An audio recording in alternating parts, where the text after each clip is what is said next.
Good afternoon, everybody, and welcome. My name is Zinat Rahman. I'm the Executive Director of the Institute of Politics here at the University of Chicago. Today, I'm delighted to welcome the President of the Rockefeller Foundation, Dr. Raj Shah, to the University of Chicago. I actually had the pleasure of working with Raj when he was the head of the U.S. Agency for International Development, and we got to work on reducing maternal and child mortality. We got to work on initiatives such as Feed the Future, which really built up the agricultural and resilience systems of sub-Saharan Africa. And I hope you talk about some of that stuff today, because it was amazing to be a part of. He's joined into conversation today with President Paul Alivisatos. After today's conversation, Raj will be signing copies of his books, which are available for purchase, I think, right outside. There'll be a book line. And then just want to mention that next week we're going to have Attorney General Bill Barr in conversation here at the IOP on Thursday, and our Student Advisory Board will host a spin room after at the Institute of Politics. And so if you want to come talk about everything you heard Attorney General Barr say, please come to the spin room for a really interesting conversation. So thank you for being with us today. And now please let me welcome Taryn Murphy to the stage for a formal introduction.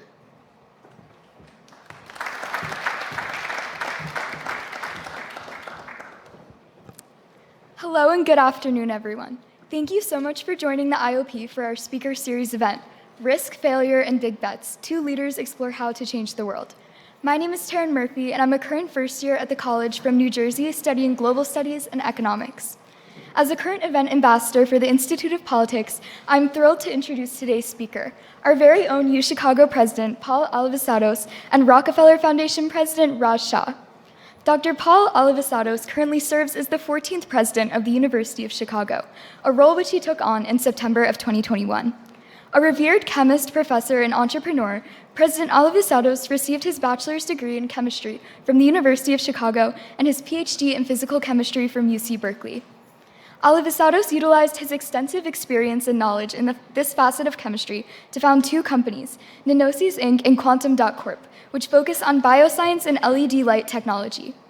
His inventions are used extensively in everything from fields of biomedicine to research on QLED TV displays, and so far he has accumulated over 50 patents for his work. He is currently ranked among the 5 most important chemists of the past decade by Thomson Reuters. Dr. Raj Shah is an accomplished public leader who currently serves as president of the Rockefeller Foundation, an organization dedicated to championing sustainable solutions for international issues such as poverty, food insecurity, and lack of access to medical resources through research, data, and innovation. His most recent book, published just over a week ago, Big Bets, How Large-Scale Change Really Happens, chronicles his secrets for making transformational change on a global level, and how we can utilize boldness to our advantage in jumpstarting new initiatives and inspiring positive solutions to prevailing problems. Before the Rockefeller Foundation, Dr. Shah served as the appointed administrator for the United States Agency for International Development under President Barack Obama. During his time as administrator, he led responses to 2 major global crises, the Ebola pandemic in West Africa and the earthquake in Haiti. He furthered his impact through pushing legislative efforts to distribute U.S. investments to foster innovation and reshape operations of the agency to optimize results. Now for a few quick housekeeping matters before our speakers will begin. Please remember to silence and turn off your cell phones. For the Q&A portion of the event, please line up as usual and give first priority to students asking questions. And last but definitely not least, be sure to check out our IOP website for other exciting upcoming events, including a talk with former Attorney General Bill Barr on October 26th from 5:30 to 6:45 in Ida Noyes, as well as a panel on African democracy at the Keller Center Forum on October 30th, also from 5:30 to 6:45. And with all that being said, please join me in giving a warm welcome to our 2 speakers, Paul Alivisatos and Raj Shah.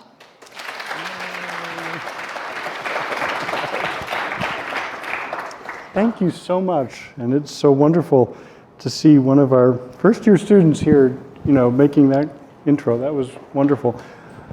Raj, welcome to the University of Chicago. We're so excited that you're here. Thank you, Paul. It's really special to be here, and thank you to Zinat, one of my colleagues who I learned so much from, and there's a whole chapter in the book that I think is dedicated to the spirit she brought to our shared mission. And Taryn, thank you. That's quite an introduction. Overly kind, but much appreciated. So thank you. So let's launch in here. We've got a lot of different things to discuss here. And let's start with a place that, with something we have in common, which is our lives have both intersected with the results of some big bets by one person, Rockefeller. You want to say a few words about Rockefeller? And, well, as I suspect many in this community might already know, John D. Rockefeller Sr. started his philanthropic practice as a 16-year-old, driven by his Baptist faith, and started tithing. And shortly thereafter, after he had amassed significant resources, one of his first big efforts to reshape our country was in fact to create an endowment, the first endowment for the University of Chicago. And I was telling Paul earlier that he wanted this to be a small, modest college. He put $600,000 towards $1 million endowment, raised the others from Chicago families. And then the first president here, President Harper, promptly went out and overspent the resources significantly, hired in the very best professors from across the country, at that time Yale and Cornell, created quite a financial liability in the hopes that Rockefeller would pay it off.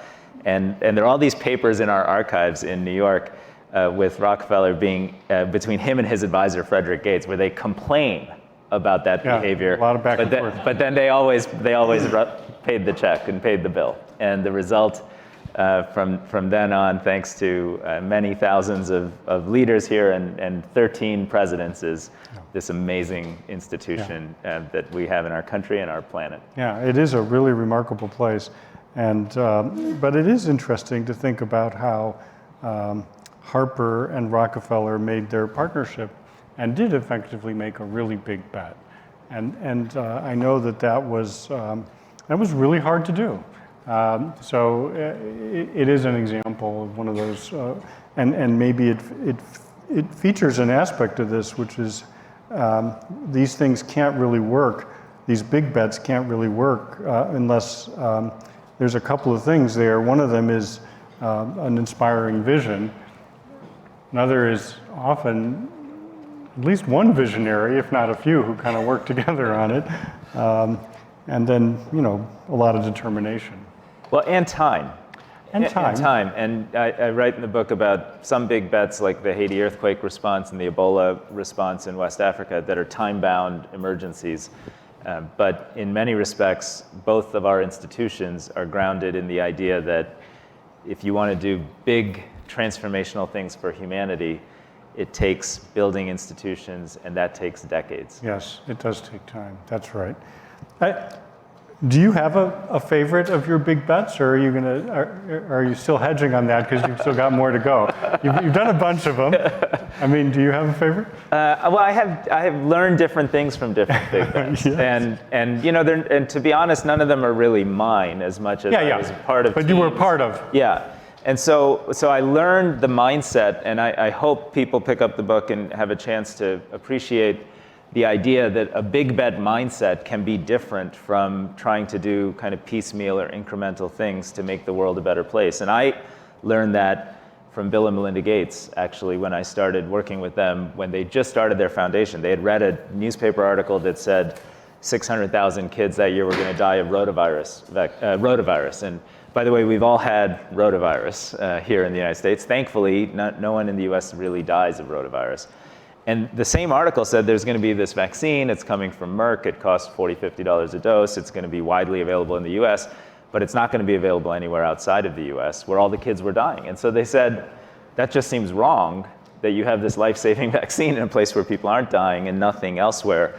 And it led to a 20-year journey to try to immunize every child on the planet. And I dedicate 2 chapters in the book to lessons I learned about how to embody a big bet mindset take risks, ask simple questions to really deconstruct problems, things I'm sure at the University of Chicago the students do every moment. Deconstruction is a specialty, But I'll say, 20 years in, 980 million kids have been immunized. It's 16 million child lives have been saved. And I've had the chance to sit with families who've lost a child to a simple preventable disease.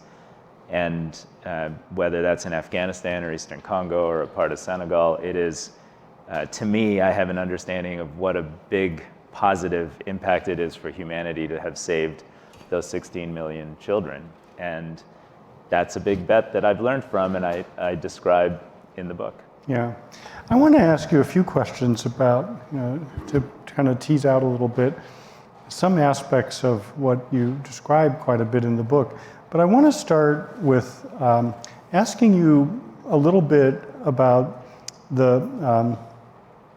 was there a moment where you described the Gates article and how that changed your thinking, but I want to talk more about the inner strength that it takes to make a big bet.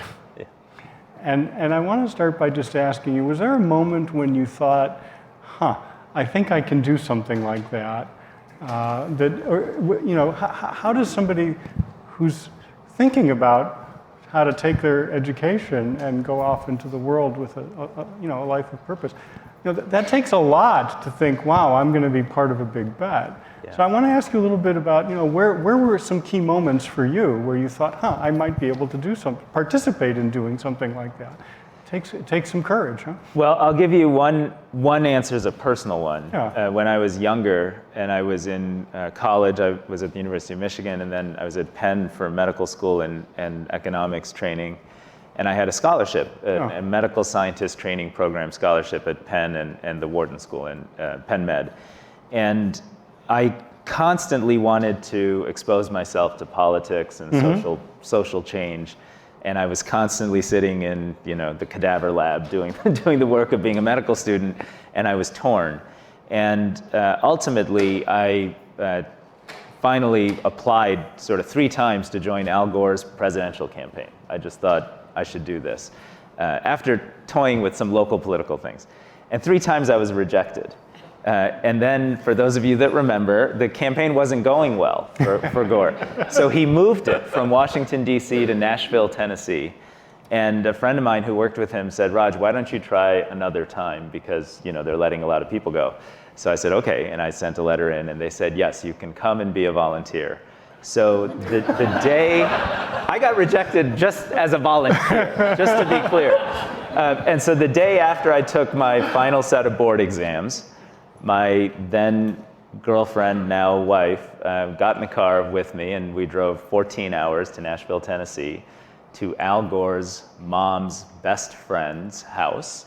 And I lived for the next 6 months in the pool house out back while serving as a volunteer. And the reason I say that is it was actually very hard for me to leave medicine. I am, as you can probably tell, Indian American by origin.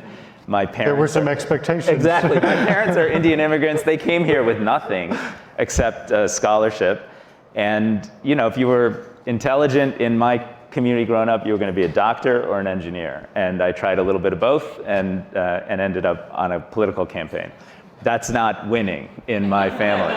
So there was that pressure. But also, when I got there, it wasn't like I was gloriously working on big bets. I was the only volunteer basically over 15 or 16, and I had a car, so I was driving high school kids to the Nashville Public Library to copy on microfiche articles of things Al Gore had done when he was a young member of the US Congress. What he had done was ban lawn darts. And so, it didn't feel like I was advancing my life or my career in any meaningful way. And then we lost. For those of you that remember, we actually won, but we lost, and which was even more confusing. And then I found myself unemployed and just really perplexed. So I share all that to say I don't know that it was courage so much as confusion, but it felt unsettling. And I share it because I think students here, for example, are probably so smart and so diligent about the way they learn. that I hope you can take away from that story, that it's okay if at some point in your storied education and career you feel unsettled or nervous or even like, gosh, I made the wrong mistake, because at the end of the day, one thing led to another. Someone I met on the campaign introduced me to Bill and Melinda Gates, and I got started that way from there. And so that's my, I think what I like to say to students is big bets start with betting on yourself. I only had the courage to do it, frankly, because of my girlfriend and a few people who were around me that said, we know what you're about. They saw that in you. You know what you're about, so go for it. Yeah, that's interesting. Just coincidentally, we share something in common then on that grounds, including having no clue what I would end up doing, that's for sure. But also coming from a family that really wanted me to be a doctor. Is that right? I spent years evading that fate. And when was it finally okay in your family? Was it after you launched 2 companies, or? You know, I'm not sure it ever got completely okay. But there was a moment of tacit acceptance, which is actually when I got tenure as a chemistry professor at Berkeley. They said, okay, this isn't going to happen. Until then, I think they still had hope that I'd just toss it all. I'll tell you, in my family, I know exactly the moment it became okay to not be a practicing doctor. My sister is a practicing surgeon, so it's tough to compare. And it was when you leave government after service for a certain amount of time, as Zinat knows, President Obama will host your family in the Oval Office. And so my dad and my mom came, and walking out, my dad kind of put his arm around me and he was like, I guess it's okay. It's all right. It's okay. You're not a practicing doctor. We can handle this. He's like, it's all right. I guess it's okay. I thought you said it was now? Like 20 years later, you finally think it's right. Okay. Exactly. I think we've got we relate here. So I want to ask you a little bit about the big bet process. Yeah. As you've said, it kind of starts maybe with something that feels almost like a dream, or something that's just really way, way far out there. And that's important to it, right? Because if you don't have that, But it seems like it's also really important to think about what some of the steps are. Yeah. And the steps are smaller. The steps are very small. Yeah. The steps are very small. So can you talk a little bit about how to go between like this big vision of where you want to go, and how to think about steps that you don't get lost in them, and I'm just taking a little step here, a little step, but somehow the steps really build on each other. Can you talk about what that's like? Because that's a really hard thing to do. Well, there's a chapter in the book dedicated to our work on ending energy poverty, and right now at Rockefeller, our big bet is to bring renewable electrification, and in particular distributed renewable electrification, to about 1 billion people who still live in the dark. And it's hard to believe, but there are 780 million people who live in an environment where they have, on a per capita basis, enough power to do 1 light bulb and 1 home appliance for the course of a year. And it's extraordinary. It's about 150 kilowatt hours per capita per year, compared to 12,000 per capita per year here in the United States, and it traps you in poverty. So the big bet is that we can reach 1 billion people with renewable electrification. And we've put $500 million in ourselves. We've mobilized another 11 billion on top of that. We've built a big partnership of 25 countries around the world. We're well on our way. But as you point out, it starts with really practical small steps. So 10 years ago, my predecessor started investing in innovative efforts to bring together solar panels and batteries and smart meters and remote AI-based battery and energy management systems to try to see if you could build a microgrid or a solar mini-grid that would power a village in eastern Congo or northern Bihar in India at around 20 cents a kilowatt hour. They failed for about 6 years. They were doing the work, but they were at $1.20 a kilowatt hour, dollar. Cost was too high. And over time, the batteries got better, the technology got better, we figured out how to take labor out of the system, and we are now at about 20 cents a kilowatt hour. The next step was going to Tata Power, a big Indian power company, and saying, okay, we have a technology here, let's do a joint venture, you build 10,000 of these, let's reach 25 million people, let's study the impact. Then the next step from there was saying, okay, let's find 20 more Tata Powers in Africa and in Asia and Latin America. And now, just in a few weeks' time, we're bringing the 20 countries that are part of this effort together to the Committee of Parties, the COP climate meeting, to try to significantly accelerate the effort and improve the supply chain manufacturing of batteries in particular, so these things can proliferate much more broadly. So, it's fresh, innovative solutions that start small. It's finding unlikely partners that are willing to take these efforts to scale, which takes time, and it's really step by step. And then critically, it's measuring results, so you have data and information and you can course correct. In this case, the price point was a major result, but also the impact on families. And we know and unequivocally that when a small business plugs in for the first time, they're switching from hand carpentry to power tools, they're employing people, they're turning the lights on in the school nearby, girls are learning at night, and it changes the face of poverty and opportunity and dignity in community after community. Yeah, that's incredible. Wow. I love this idea of having this big goal and the smaller steps to get there. And I just think it's really a compelling way of thinking about things. But in the book, you describe an example where you do that, but somehow the bet comes undone anyway. Oh, yeah. You did describe such an example. And I just wonder if you could talk a little bit about that, because it teaches us about all the parts that have to come together. And also something which I think you describe quite a bit in the book, which is how you struggle with questioning your own assumptions along the way. Yeah. That's a key piece of, just like any other kind of knowledge or big project we try to do, having a vision, but also having the strength to question it along the way is important. And sometimes we do that well, and sometimes not. Can you talk about that? Well, I also fail a fair amount. And so I thought I would write a chapter about a major failure. And this was an effort actually coming out of something called the Sunnyland Summit, which President Obama and President Xi had for the US and China to do something big together in the area of global development.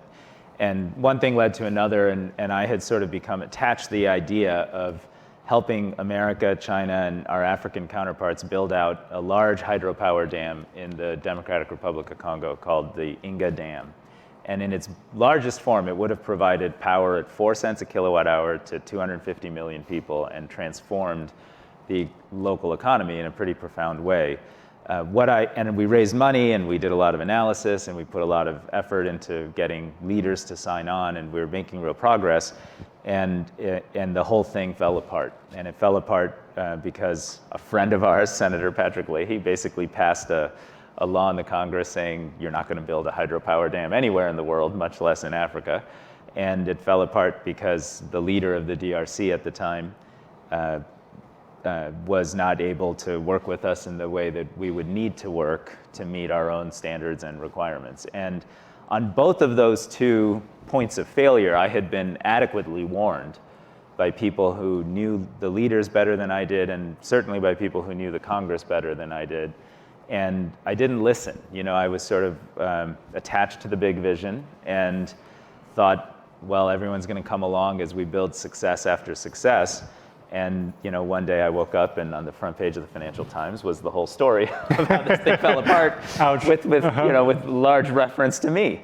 And so that's not a pretty moment, in Washington. But I write the book chapter because I said, know who you're betting on, and sometimes we all have to slow down and think more thoughtfully about our counterparties, the community, who's doing this really together, doing it. And are you really listening to who's doing it together, or are you just so seized by your idea that you're moving ahead? I suspect, knowing the culture at Chicago with all the deep questioning of assumptions, I think that's a healthy practice that would avoid that kind of mistake. But when you're moving quickly in a politically charged environment, it's harder to there are lots of forces at work. To feel the space and the safety of questioning your own assumptions. Right. But it's also true that if you make a bunch of big bets, some of them are not going to work. I mean, that's why it's called a bet. And you have to be comfortable with the idea that you've set something where if it does work, it's important. Yeah. And therefore, even if the bet doesn't work, at least, your goal was good, and now you can take the lessons from that and go on to your next one, right? Well, and part of why I wrote the book is I want people to see that when you do work in public policy, in global development, in large-scale social change, it's okay to take risks. Yes. And it's okay to fail. And it didn't feel okay to fail. You almost like, have to if you're going to really have a big impact, yeah, right? absolutely. Right. And 2 weeks after that thing fell apart, West Africa exploded with the Ebola epidemic, and with 70% of people catching this hemorrhagic fever perishing in the streets, and 50% of the healthcare workforce of Liberia passing away within a period of a few weeks, and the CDC predicting we'd have 1.6 million cases, including a few 100,000 in the United States. And President Obama was confronted with a big choice about what to do. Mm-hmm. And you jumped in. Well, he jumped in. I mean, this was a big bet that the team made in a politically charged environment 8 weeks before an election. Right. And some people wanted to close off the border, and others wanted to go fight Ebola in theater. The problem is we didn't actually know what the solutions were. Right. But even then, President Obama made the judgment that he would deploy almost 3,000 U.S. service personnel in what I believe at the time, and still is, the only deployment of U.S. troops to fight a pandemic in a hot zone in our history. And we were all very nervous, but also very determined to keep American service personnel safe and to drive a response that was effective and efficient. And so the first thing we did was deploy these bioterror labs and restructure the data architecture. A famous epidemiologist, Hans Rosling. I don't know if anyone knows of Hans Rosling, but he's a Swedish epidemiologist. Look him up. He's got the best TED Talks. He's also a sword swallower, believe it or not, because I guess that's what you also do. Yeah, if you're an epidemiologist. He called me and he's like, Raj, I'm going to Liberia. We need to build a proper data architecture. So we sent him a group of young epidemiologists, and they put kids on motorbikes and did the best they could to generate fast, even if imperfect, data that ultimately allowed us to see which interventions were working, which ones weren't. They finally settled on these burial teams. It turns out that people were dying because when someone passed away in rural Liberia or even in Monrovia, the young, usually girls and mothers in the family would wash and care for the bodies of the deceased as part of showing their respects. Yeah. And that action was where 70+% of contagion was taking place. So once they could figure that out, we could design this response of people being fully clad in protective equipment with WHO body bags, performing a ceremony, but removing the body before it was washed and cleaned and redressed. And that we ended Ebola with 30,000 cases, 11,000 deaths, only 2 in the United States. And every service member came home, no one got sick. So that was a tremendous success story. Enormous success. And also points how trying to use evidence and reason to solve problems like that is a pretty important way to go about it. Yeah, I mean, we thought there was a lot of intense feeling at that time. Yeah. But you were able to step back from that and really go through it. Well, I'll tell you a funny story about that. When I came back from that trip, I went in October of 2014 to see the response and make sure we were doing the right things. And when I came back, we had a meeting right away in the National Security Council. And so I go into the room, and everybody sort of looks at me and steps back, because while we knew what we thought we were safe, but no one really felt it. Feel it. Yeah. And Tom Frieden, who is the head of the Centers for Disease Control, in front of the president and others, came over and gave me a big hug. Yeah. And that was the signal to everyone that it's okay. Either it's okay or Raj and Tom are gone. We're all going. Exactly. We're going to go together here. Yeah. It's interesting when you were talking about your approach to the big bets, because as a scientist in my research group, we do something very similar. So when a student comes in, what we say is, think a little bit about something that you would dream about, that you'd really like to do, that would be special.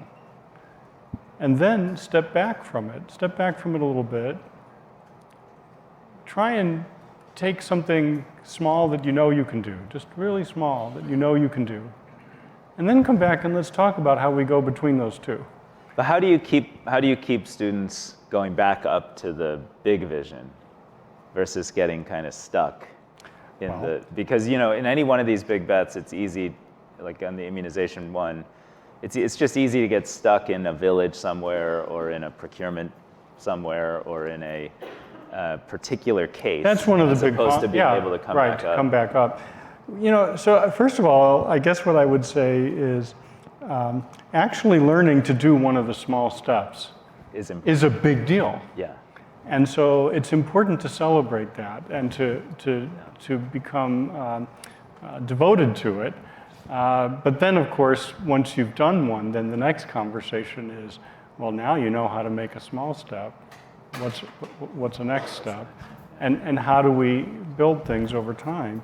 And so it's very similar. And the other thing that's a key piece of it, just a really key piece of it, which I think is so deeply embedded inside this university, is to welcome when somebody questions your idea. Maybe you think you know how it's all supposed to work, but in any area of knowledge, you may not, you may really think you're right, but in fact, there's something that you haven't understood. And so welcoming the dialogue of, gosh, what if this isn't right? Not to lose your sense of focus or to just be completely distracted by everything, but to welcome that is a big part of it. So it feels to me like there's so many aspects of it that are quite similar. If you're making too small of a bet, it's just not, you're not going to get someplace really far.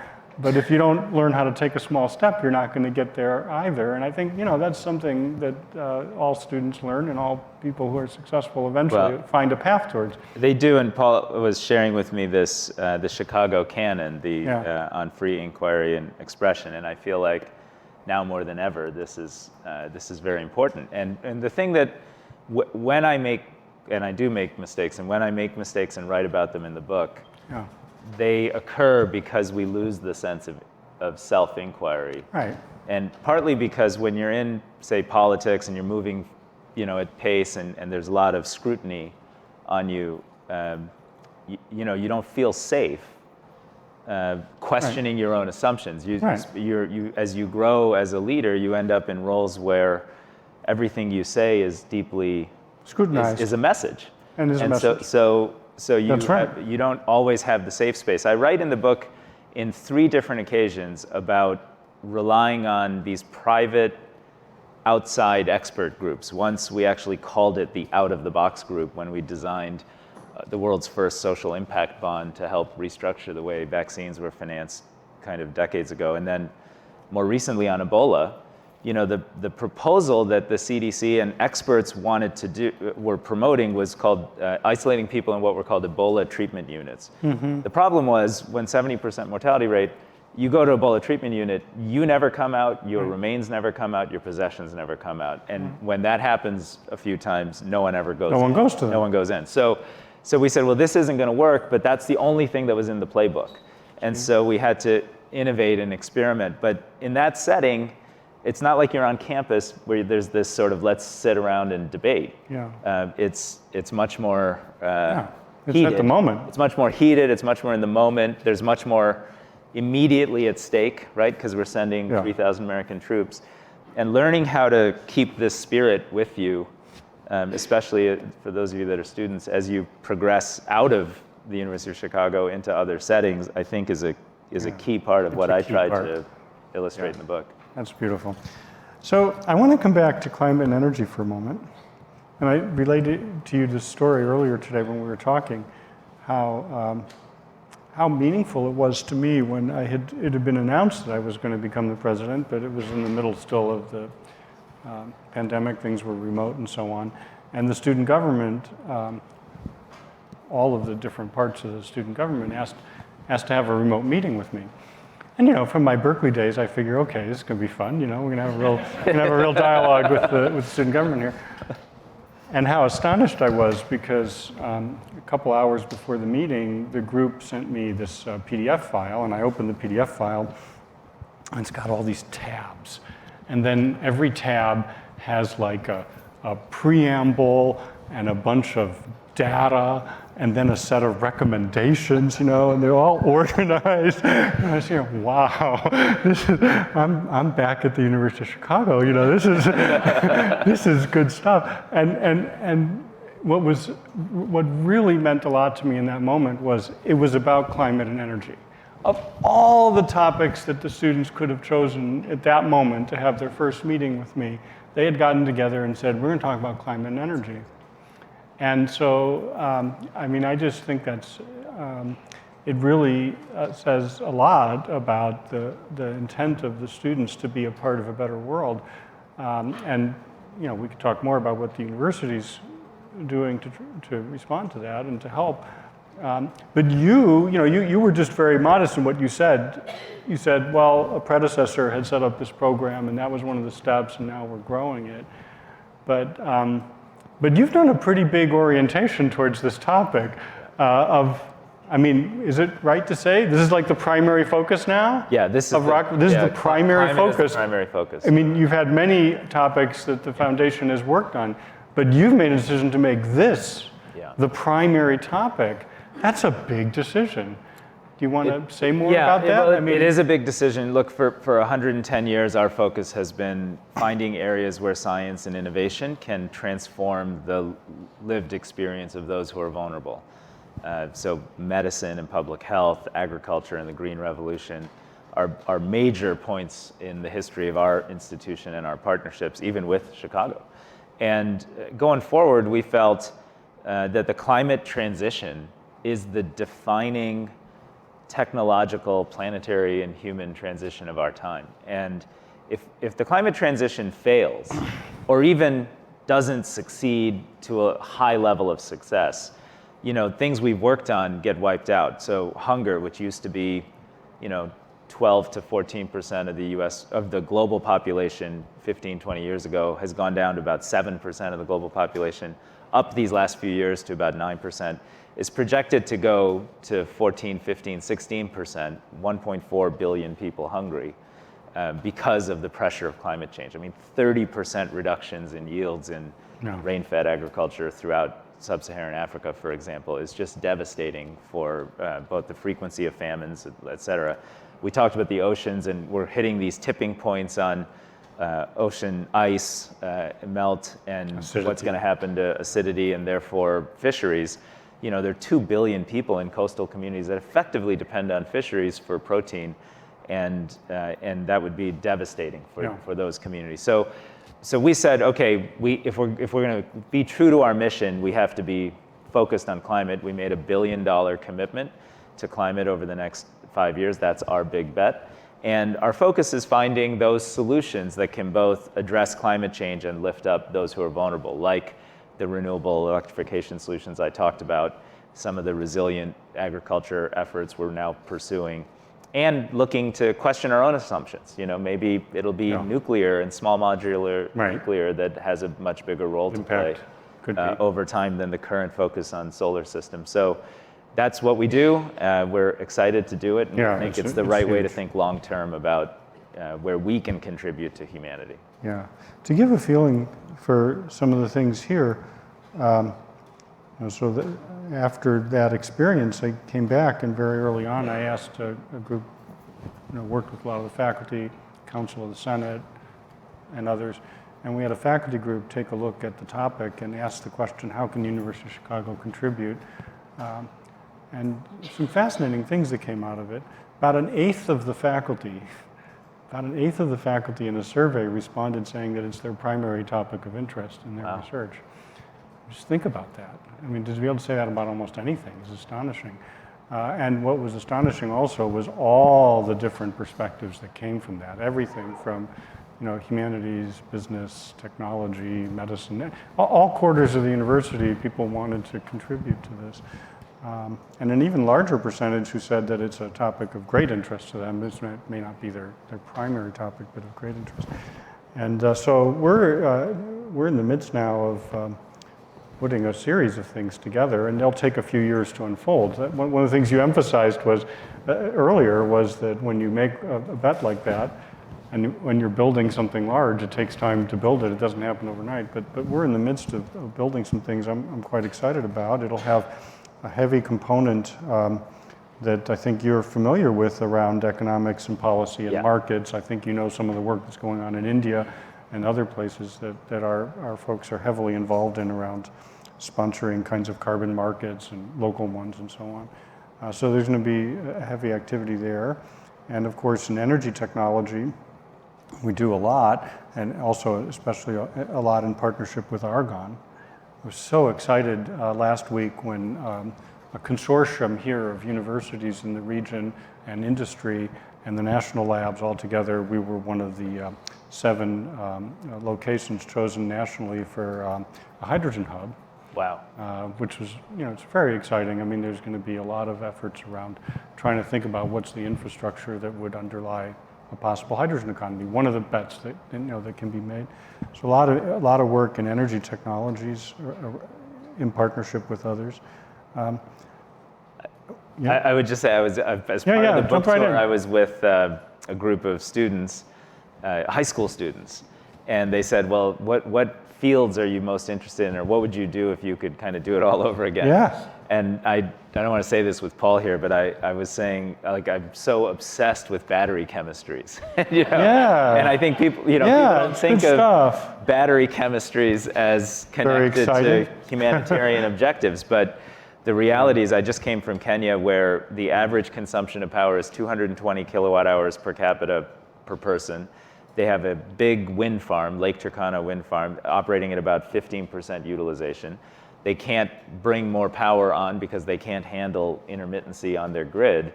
So upgrading the grid and adding storage is so I'm sitting with the president of Kenya. Neither of us obviously are chemists, debating which battery chemistries might be the best. And I'm thinking, I wish I were a chemist. And so, or at least I just knew one. You have friends who are. We can come at this together. But I do think that's really big. I do want to say a couple other parts of what we're trying to put together and dreaming about here. And so there'll be a major set of new educational programs. But there's one thing we're doing that I think is a little bit unusual. And it came from discussions with the faculty at large. That group I was describing to you, where faculty came from all over the university. But really an interest in this idea of how can we support the world around us if the energy transition ends up taking longer, and if, as seems to be the case, the models maybe in some cases are underestimating impacts, even if they get things like the temperature right. Yeah. Some of the tipping points in other kinds of things seem to be accelerating even beyond what people had thought. So we need some insurance policies, everything from thinking about how to slow the melting of glaciers, even if it can be slowed a little bit, that might make a difference. How to think about the acidity of oceans and how to maybe find artificial ways to treat that. If we're not able to just bring down the CO2, how to deal with and other greenhouse gases, and even as an insurance policy, being able to think about how we could manage the radiation that hits the Earth in order to alter the temperature. If we're someday facing such a large humanitarian crisis, that we'll wish we had that knowledge.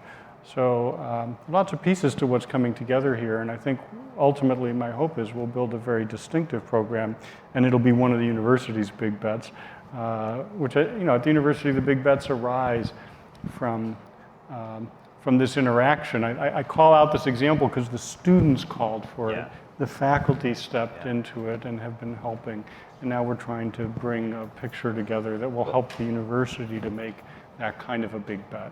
Well, and I would just build on that by saying I talk a lot in the book about the idea that big bets really, and having a big bet mindset requires being able to see and believe in solutions. Yes. And it's so easy for us to just watch, the news or be in social media and be bombarded with negative inputs, and it might seem like, well, things don't work. And the beauty of what you just described, And people ask me, well, Raj, how do you stay optimistic? And it's like, well, it's kind of easy for me because I get to be with people who are constantly imagining solutions. Some of them work, some of them don't, but just the very act of being focused on those fresh, innovative solutions that can make big bets possible, whether it is a cheap, widely accessible set of vaccines or new types of energy technologies that can transform our economy faster, or ideas that could actually limit the impact of ocean acidification on the world's access to protein and livelihood is pretty dramatic. And I just would urge young people in particular to, I don't know, find a way to avoid being overwhelmed by what's out there in the news, so to speak, and make sure you surround yourself by people who are constantly feeding your sense of possibilities. Yeah, which on campus here is probably easier to do than out in other forms of work and life. It should be a place of hope and learning, absolutely. Okay, we're going to open up for questions. So I think the deal is to and we'll start with questions from the students. And we'd love to hear from you. Hi, thank you for speaking today. My name is Uchenna, first-year MPP student at the University of Chicago Hare School of Public Policy. I do have a question about big bets in regards to technology. I don't know if you focus in the tech sector, but I myself, a former subject matter expert, I worked in technology, but I opted out to do public policy due to all the issues that we're seeing within tech. What would you recommend to someone who's trying to approach these big risks and problems that we're trying to solve in the face of the big risks and bets that technology is working on with larger checks? And what should I recommend to my peers to kind of get them to fork out of the process of being in the Valley, making tons of money, and then returning or going to policy to kind of make sure society's in shape for you to even spend it? Yeah. Can I just ask, are you also, when you say technology, you're referring to AI in particular? So I want to specialize in policy related to generative AI because it's a large thing that's moving fast without any guardrails at this point. Yeah. Well, I certainly welcome that. I think, look, AI is another area, right, where the technology frontier moves quickly, and it could be a force for incredible problem solving and good, and we could spend the rest of our time just talking about how exciting that is. And you know, I get excited just thinking about it, you know, what it'll enable, especially on just research productivity, scientific inquiry, the ability to innovate and develop solutions. At the same time, it could be incredibly destructive to our sense of democracy. Who knows, you know, we're living through multiple wars and conflicts, how we're all perceiving that, what's real, what's not real, is going to be much more questionable because of these technologies. And frankly, there's a whole line of thinking that I'm sure you're familiar with, that it could dramatically aggregate the kind of returns to value creation in a way that, you know, puts an excess amount of value in just a few of the world's economies at the expense of many others. So I think there needs to be a whole kind of discipline around this, learning, developing standards, keeping up. We're doing some of that work, but I would encourage, I think you're already on that path, which is very exciting, and it's going to be really important. There's no promise that any technology frontier actually is going to be uniquely uplifting of humanity. It's up to us to create policies, frameworks, and concepts that allow that to be the case. And so thank you for what you're studying and what you're doing. Thank you. Hi, my name is Marco Soproniuk. I'm a student at the Booth School of Business, and I come from a policy background. But I'm currently taking a class on decision making with a great behavioral psychologist here at the university, Shah. And the first half of the course has been all about how essentially executives often rush to, and people rush to decisions based on intuition, but they don't kind of think about it enough, and that the safe play is usually the right play. And the second half of the course, which we haven't gotten the safe play is the right play, okay. Almost always. But the second half of the course, which we haven't gotten to yet, is about, apparently it's about the fact that, you know, you don't get to be a great academic, a great administrator, a great politician or athlete or what have you, if you only make the safe choice. Because, you know, if you just follow the probabilities, you're not going to succeed. Therefore, why pursue that path? So in life in general and in your career, how do you know when is a critical juncture that it's worth it to pursue something crazy, to take a big bet? Oh, you got to go first on this one, my friend. I mean, Well, you wrote the book. I mean, here's the thing. I don't have the benefit of the class, obviously, to know that the right bet is the safe one. I find that too often we settle for incremental and piecemeal when we try to imagine how to solve the problems we face. I'll give you an example that's very domestic. We worked for years on studying the impact of various negative income taxes, the earned income tax credit, the child refundable tax credit, and other forms. And in fact, it's the most efficient way to address social policy objectives, especially anti-poverty objectives in the US. And if you ask most people, should a quarter of American kids grow up in poverty? What are we going to do about that? Most people are going to say, well, that's terrible, it's wrong, but that's just the way it is, that it's too complex to solve that, and you'll start to hear these narratives about why it's too complex. We just came out of a 2-year experience where we wiped out half of child poverty in this country with a proven tool that was invented by Richard Nixon, expanded by Ronald Reagan, and implemented by both Clinton and Obama. And it's a bipartisan instrument. And so I find sometimes we gloss over the sort of big solutions that could actually make a huge difference in our society because we don't have enough of a big bet mentality, because we say something is too complex and let's do the safe thing now or the incremental thing now. So maybe my proposal here is a little different than the way that course is playing out, but I find especially on things we need to do together as society, we need to aim higher. And to aim higher, you have to be willing to take bigger risks. And to take bigger risks, you have to be confident that you know how to think about solutions that can work at scale. And that's what I guess I could offer.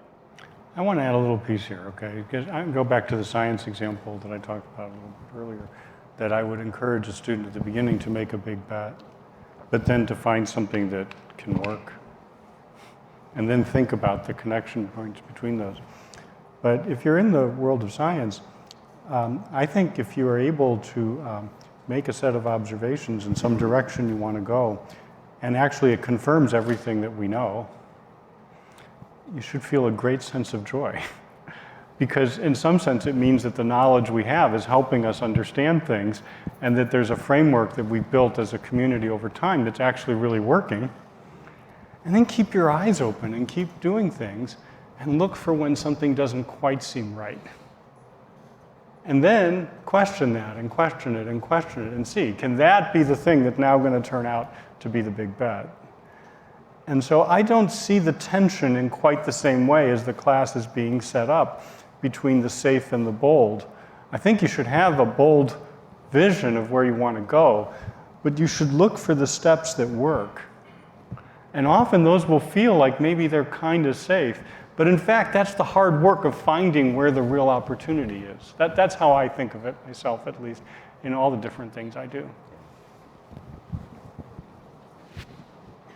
Hello, so I'm Hisham. I'm studying a master's in precision health. I'm also a physician and disappointed my parents by leaving clinical practice. Are they happy? Good. There. But I had a question. So I currently work in, or used to work in development, and something I focused a lot on was like targeted therapies for cancer and so on. And while that was a big idea, it's now developing at a pace in some parts much faster than others, and Yes. widening the gap. And I'm wondering Yes. here, how do you get big ideas moving, but for everybody or for the majority of the people? Yes. Versus having to come back to the big idea in 20 years' time Yeah. to try and correct. Yeah, I love that question. That's at the heart of a lot of the stories we told, because the idea that, well, the rotavirus vaccine was going to be introduced in the US, and then 18 years later, there are likely to be, cheap generic versions that are for everybody, or the way we fought HIV/AIDS, where we had, patent protected products that defined the boundaries of the fight until we didn't, and we thought about access differently. Or even the energy technology work that I'm talking about, Yeah. Almost all of it is going to three heavily subsidized macroeconomies, the US, Europe, and China, and the rest of the world doesn't have the fiscal capacity to create the incentives or the economic stability to attract the investment to do the same thing. So thinking about equity and access to the frontiers of technology, whether it's climate, energy, or health, is, I think, something you all should be thinking about much more on the front end of these things. And I just saw yet another drug that's sort of commonly Paxlovid is now being priced at something. $6,000 a dose, I think I saw, a course, which is insane, because we all know that the cost of goods is probably $4, if that.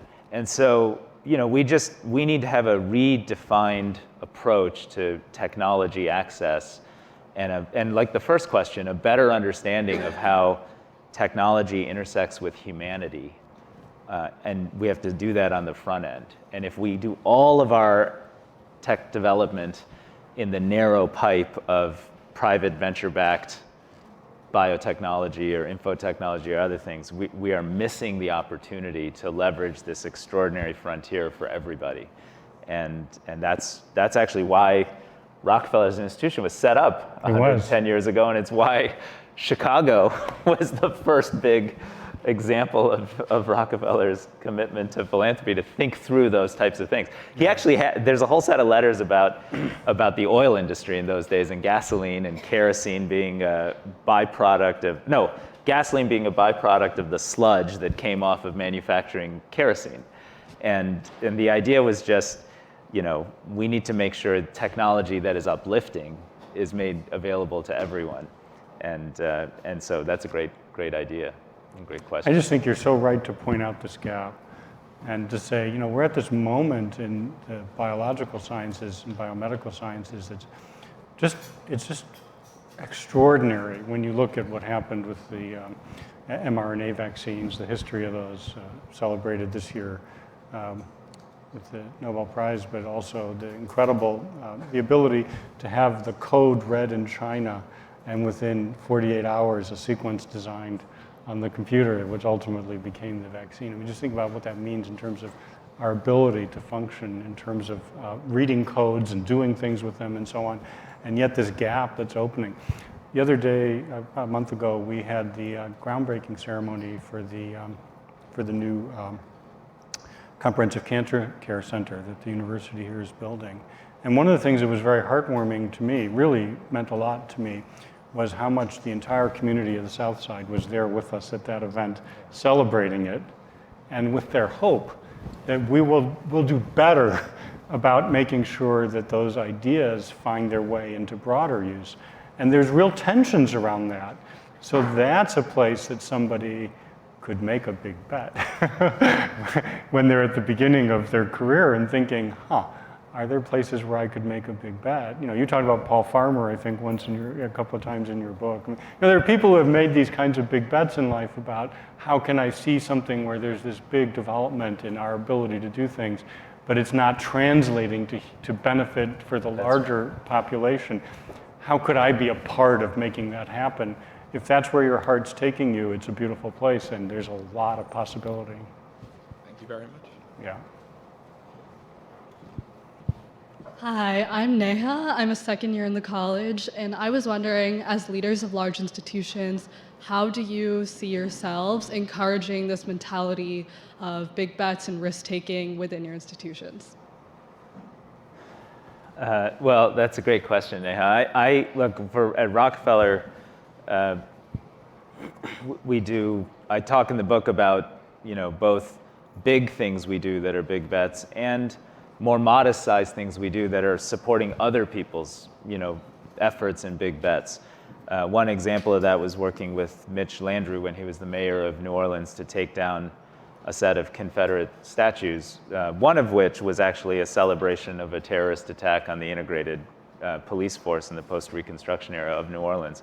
And he had done all this work with community leaders, and actually the contractor doing the work firebombed, had his Lamborghini of all things, firebombed in his driveway, and the whole thing fell apart, and he needed help very quickly to make it happen.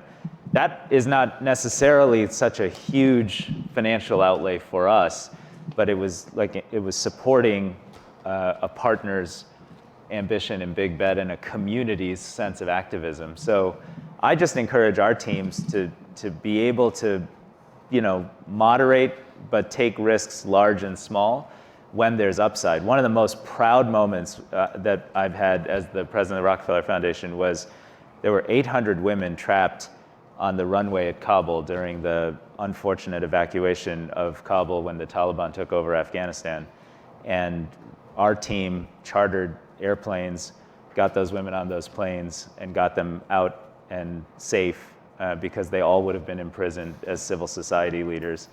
And it's a risk. Like, most foundations wouldn't go charter a commercial airplane in the middle of a war zone, but these were partners that we had supported and known, and we were not going to just let them be taken prisoner. And when the culture starts to embrace and value and respect, in that case it was our general counsel and our CFO who actually made that happen, then everybody starts to see, oh, Dom and Erica did that, and they're recognized for it. And yes, it was a pretty extraordinary risk, but it's a point of real pride for our institution, our board, and then more people get involved in that. So I hope that's an okay answer, but it's finding examples large and small and then lifting them up. That's a beautiful answer, and I think we're out of time, so I'm not going to be able to say more about that, although I'd love to. Maybe we can talk later. But I do think that in the university, I think correctly, we honor people who are able, kind of layer by layer, to get to very deep knowledge.